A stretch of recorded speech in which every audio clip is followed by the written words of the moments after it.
Hello, BookTube. This is Aaron from Aaron Read a Book or Aaron Read a Book. Um, I'm filming at night. I don't normally film at night, and my light looks kind of like sort of heaven's rays. Um, so ignore that. Earlier today, I saw a video by Alice in the Giant Bookshelf, and she did a BookTube video about her five favorite post-apocalyptic or apocalyptic books. Um, and I was putting loads of recommendations in her comments, and then I thought, oh, I'll make one too. I've been thinking about making one of these for a while, but I'm going to make all of mine super old books because I am an old man. Um, so I'll start with the oldest one on this list and my favourite. Um, this is my science fiction book club edition of Earth Abides. Not a very interesting cover, nothing on there, but it was the first one in the series of the science fiction book club. I've got quite a few of these editions because they used to show up in a charity shop that I used to go to. Um, I'll find a better cover to pop up on the screen. But yeah, that's Earth Abides by George Stewart. Um, what I really like about this book is it's sort of quite slow paced, and it's one of the original influences for the genre, really. Um, it was written in 1949, and it's about this guy who's out hiking and he gets bitten by a snake, and he sort of recovers in a cabin, but he has a fever and doesn't wake up for like a week. And then when he sort of stumbles back into town, he's found that a disease has wiped out um, all of the air for virus. So, um, uh, bit of a sort of one to read around COVID.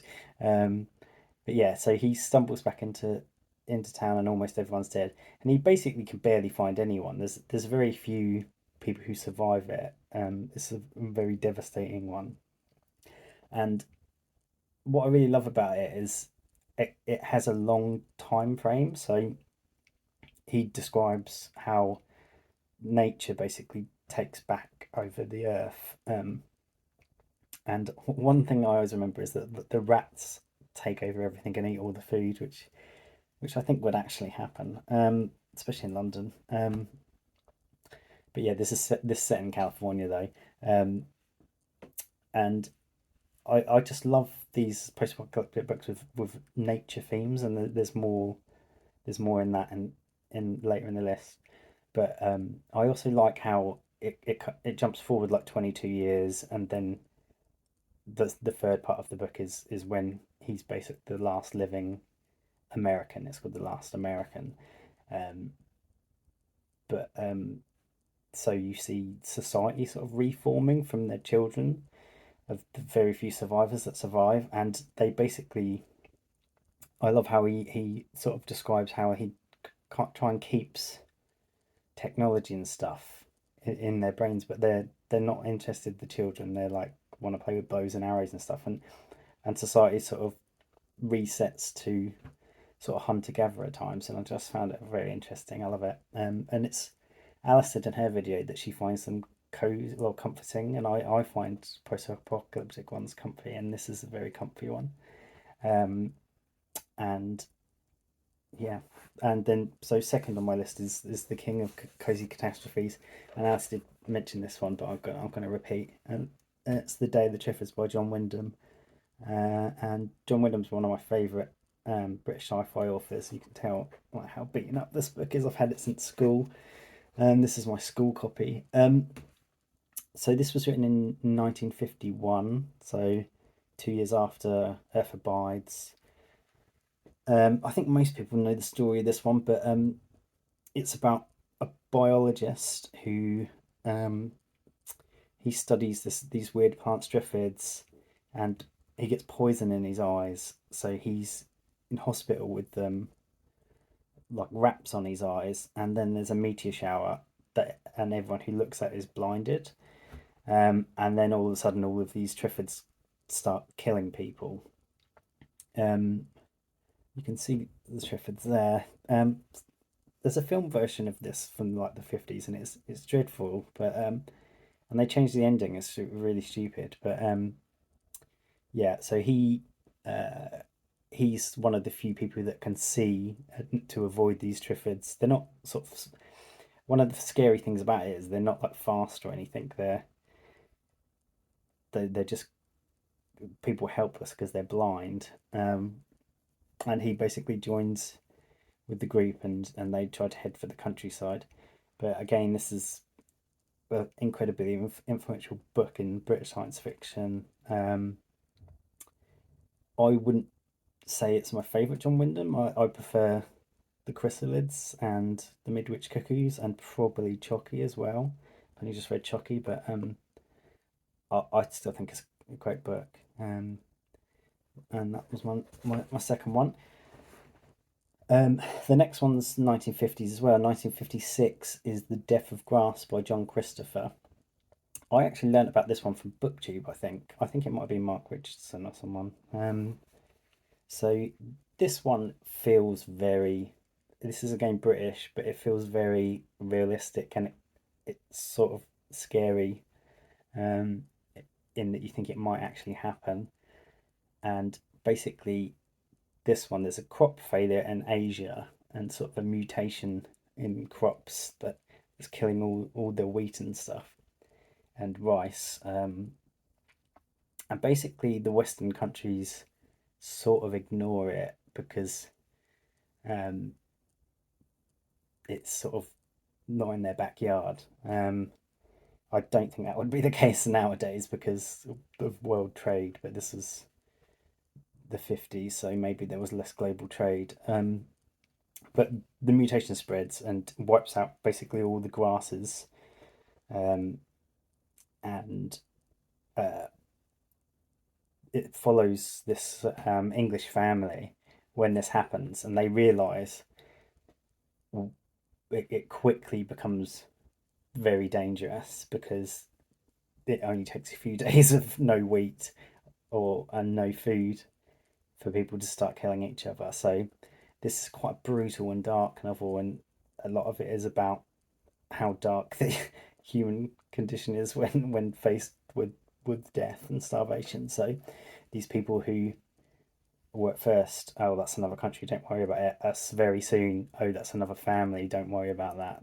It's like your neighbours are being killed. But this group decide to drive north to their brother's farm, which is in a remote valley, so easier to protect.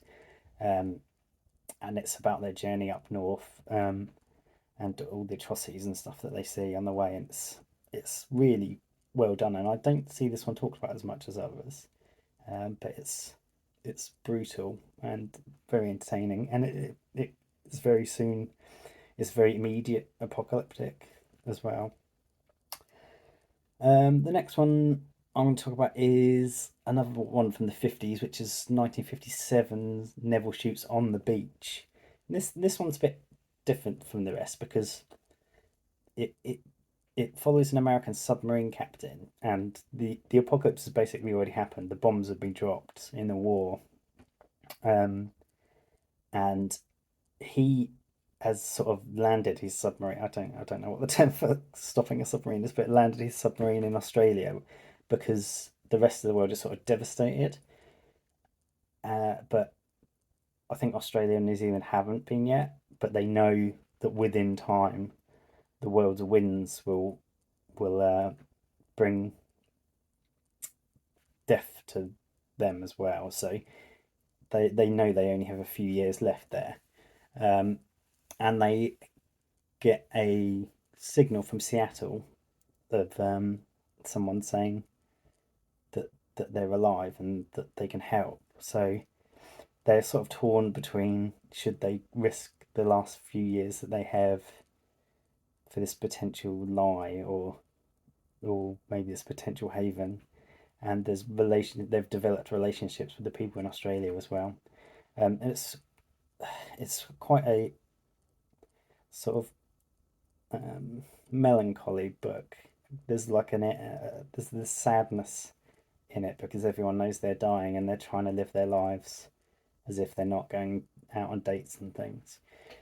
And it's very interesting sort of concept. Yeah, that one's good, and I really like another Nevil Shute book as well called A Town Like Alice. That's good. The last one I'm going to talk about, number 5, and this is we've made it to 1962, so out of the 50s, and that is J.G. Ballard's The Drowned World. So this one again has the very nature feel to it that I love about Earth Abides.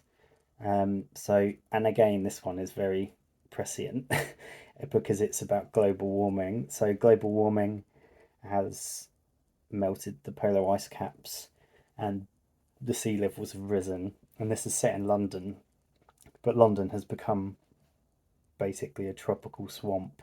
And there's these extraordinary giant lizards and things like that. It's a very the world is painted very well by J.G. Ballard in this. You really feel sort of the humidity, the swelteringness of like this post-apocalyptic London, and it's set in 2145, but might not take that long. So this one follows a biologist as well. I can't remember too much about the general plot. I just remember how sort of vivid the world is that he paints. Yeah, I need to reread that one. It's good though. I'm going to give some honourable mentions as well. Uh, I loved Station 11, as Alice mentioned,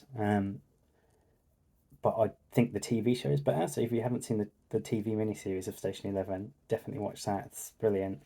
Um, and I was very disappointed by The Glass Hotel, the book she followed it up with. I pre-ordered that and I thought it was a load of rubbish. I also liked one that I reviewed recently on my channel, Greybeard by Brian Aldiss, which is another old sci-fi, and that's sort of about men who, or not men, just everyone can't have children anymore, um, and they're all old men and old women, and the world's sort of crazy and violent, and there's mad stoats and things. That's really good as well.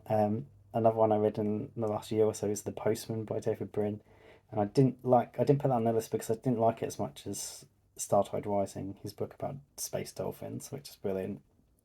World War Z was really good. I read that quite a long time ago now, so I can't remember that much about it, but that's sort of a oral history of an apocalypse. Is very well done. And I really like I Am Legend as well, which Alice mentioned. Um, yeah, I and yeah, there's loads of others, but I forgot to mention Earth Abides also is a massive influence on The Stand by Stephen King, so that's how a lot of people come to it.